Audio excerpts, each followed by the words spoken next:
When darkness falls over Houston, one place refuses to sleep. The Patterson Mansion. Locals cross the street to avoid its shadow. Some say they've seen a woman staring from the attic. Even though no one lives there, not anymore. They hear footsteps when no one's inside, doors that slam shut even when the air is still. And sometimes, late at night, a piano plays by itself. Was it all just stories, or did something evil stay behind? Turn up the volume, but stay quiet, because in this house they listen back. If you're still watching, it means you're not afraid. Subscribe so you don't miss what comes next. And hit like, because they remember those who respond.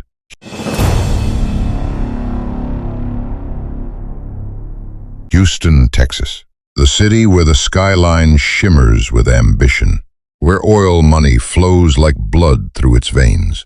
But beneath the humid, neon-lit streets, something older, something hungrier lurks. Detective Marcus Cole had seen his share of horrors, gang executions, cartel torture rooms, but nothing prepared him for the bodies they pulled from Buffalo Bayou. The first one was a homeless man. His ribcage split open like a gutted fish, organs missing. The medical examiner called it animal predation. But Marcus knew better. Animals don't leave teeth marks like that. Too human, but wrong, jagged as broken glass. Then the second victim, a college girl, half devoured near the heights, her fingers still clutching a crucifix. The third, a construction worker, his face peeled back like a latex mask. The only clue, a whisper in the underground. El Comehente, the people eater. Marcus followed the trail to an abandoned meat-packing plant, the stench of rot, thick enough to taste. Inside, the walls pulsed with wet organic growth, veins of black mold spreading like a living thing. And, in the dark, something moved.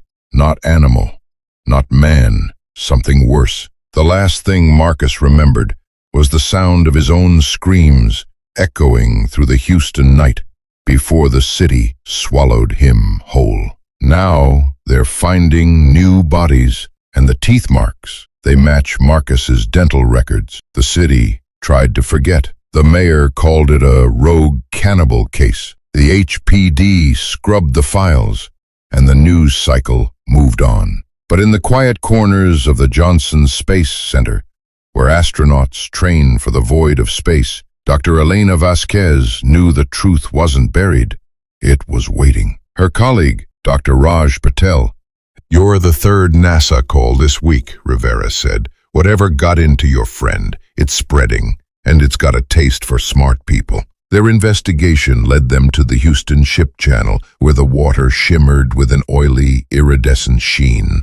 Fishermen told stories of the shrimp man, a thing that crawled out of the Gulf during Hurricane Harvey and never left. That's when Elena noticed the marks on Rivera's neck. Tiny, precise cuts, like gills. Rivera smiled, her teeth suddenly too sharp. "Honey, we all are. You just don't know it yet." The city was electric. 70,000 screaming fans packed into NRG Stadium, the roar of the crowd shaking the concrete as the Texans battled under the floodlights. The air smelled of beer nachos and something else, something wet clinging to the back of your throat. Lucas Cruz, a rookie wide receiver, had been feeling off all week. His skin itched, his joints ached, and the dreams. God, the dreams of something whispering to him from the sewers beneath the stadium. He told himself it was just nerves, until the third quarter, when he collapsed mid-play, his body convulsing.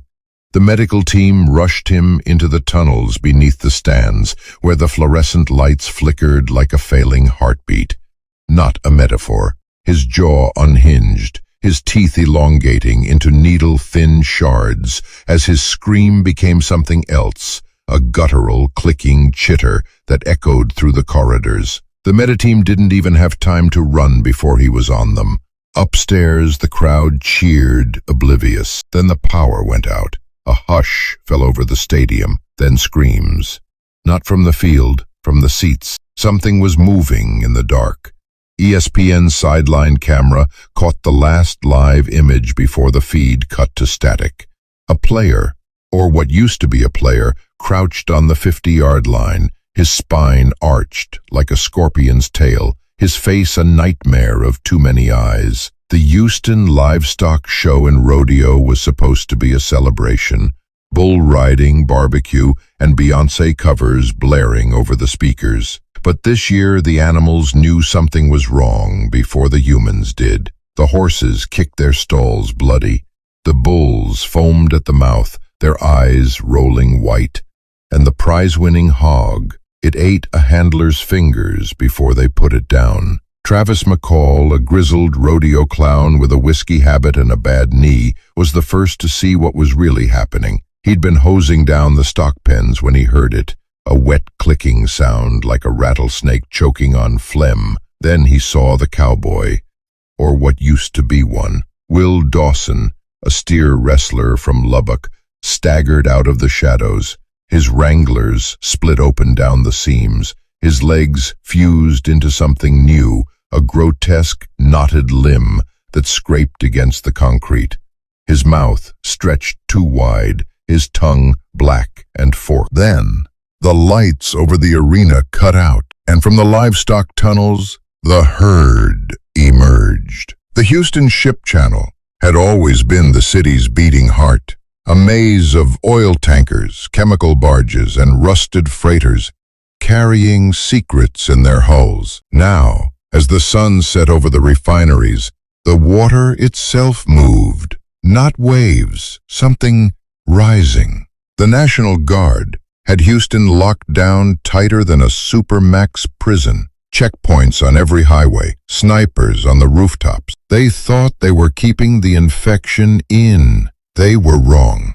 It was already out. Coast Guard radio chatter told the real story. A BP oil tanker, the Sea Haunter, had drifted back into port last night with no crew, just stains, and deep in its cargo hold, eggs, pulsating like cancerous hearts. Travis, the rodeo clown, Elena, the NASA scientist, and a 12-year-old girl named Lupe, who'd seen her parents change. They stole a shrimp boat and made for open water because 3 miles out, the engine died, and the water started bubbling. Twisted, half-melted things, part human, part something that drowned long before Houston existed, climbing up the anchor chains. Their mouths were full of refinery runoff and teeth. Their eyes burned like oil fires. Lupe screamed. Travis cocked his shotgun, and Elena whispered the truth they'd all been avoiding. It was never about infecting us. It was about feeding. And Houston. A tentacle as thick as a pipeline smashed through the hull. Houston was just the appetizer. Some say if you stand on the ruins of the Kemah boardwalk at low tide, you can still hear them, the things that used to be people. The French Quarter smelled of decay and distant thunder. Hurricane season was coming.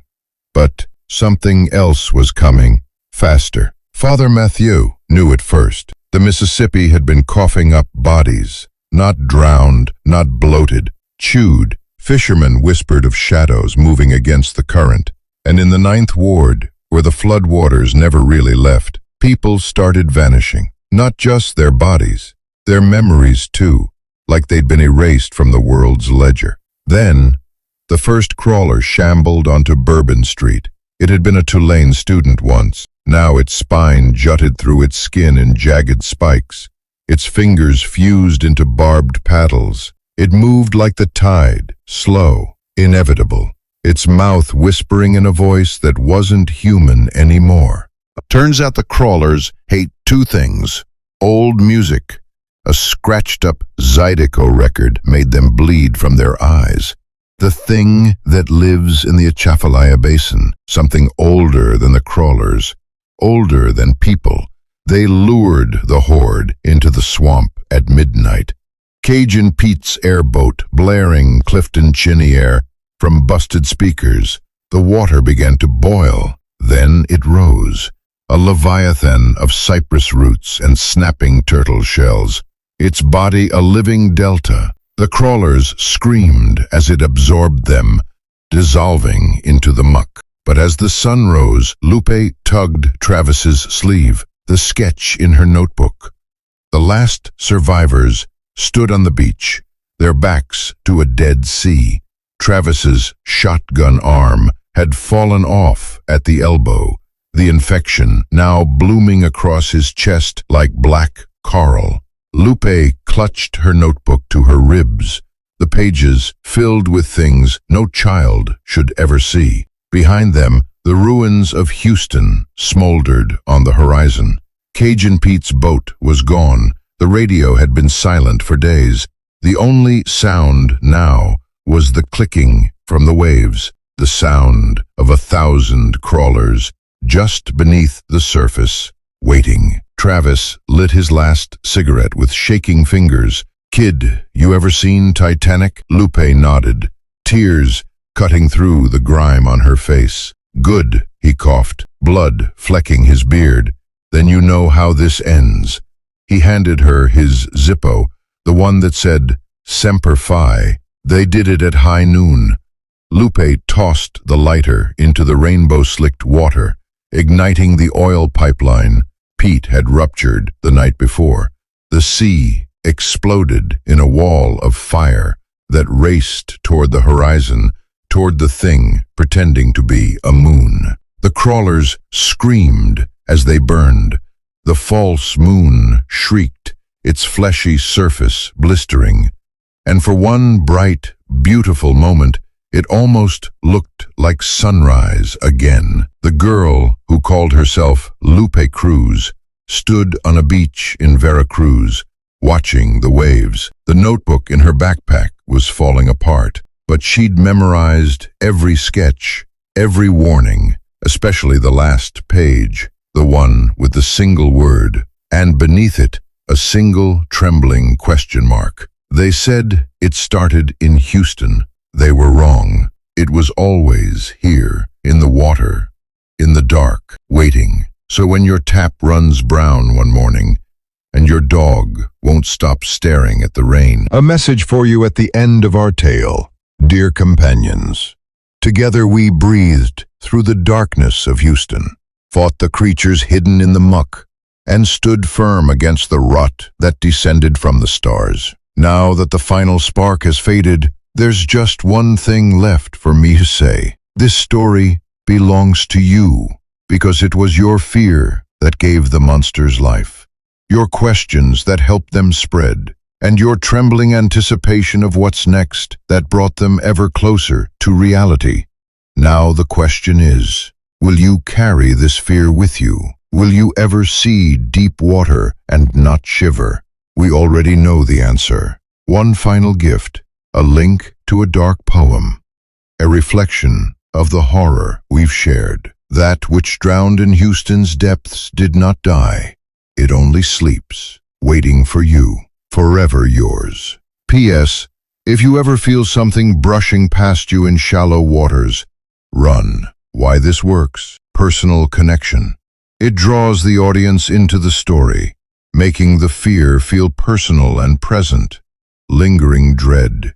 It suggests the horror continues beyond the end, creating unease. Interactive hidden messages. Easter eggs like sea haunter logs invite deeper exploration, tease for more. Phrases like "if they ever write red tide," "contact us immediately," create curiosity. Now that you know what's in the muck, will you ever walk through the rain without fear again? This fear will never leave you. And thank you for watching till the very end. Did you hear it too? Or was it just us? Maybe some stories aren't just stories after all. If you found this video chilling, give it a like and let us know in the comments which moment scared you the most. For more true and terrifying tales, don't forget to subscribe to the channel, because the next story might just be yours. Keep your lights on tonight, and if you hear whispers, don't answer. We bring you horror not just to entertain, but to remind you fear is real.